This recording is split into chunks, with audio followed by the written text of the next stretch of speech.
Guys, welcome to a new episode of my first game with Godot. I'm just learning now about the animation. Like you see, I use the Photoshop to do my cartoons. So this guy is gonna be our hero.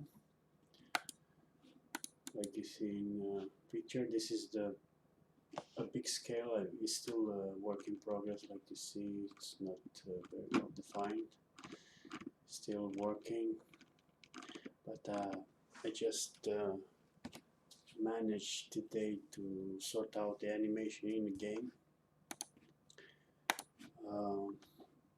Was a little bit of coding, but I couldn't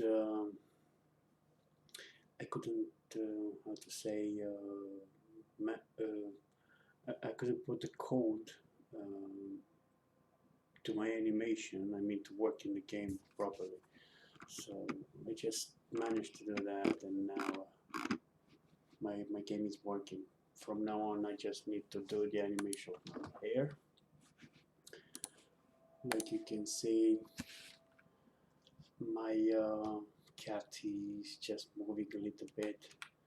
I just did some sprites just to be able to see that she's moving. Like you see, if I go left, right, she's moving like it should. I don't have any animation, I have just sprite with left and rights. But like you see, my cat is dancing. So yeah, I didn't do too much things to the game because I study. Just like I said, look for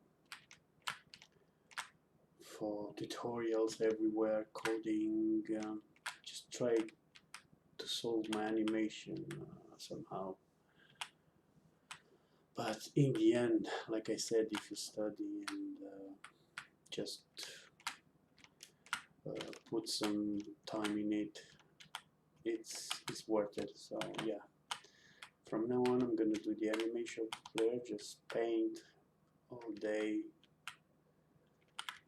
It's gonna be cool. Yeah, I'm pretty happy that I managed to do that. The code is working perfectly now. I just need to do more animation, and we'll see how it's going. How it's gonna look after I don't know, few days, a week or two. Yeah. So pretty much this is it. See you in the next episode then.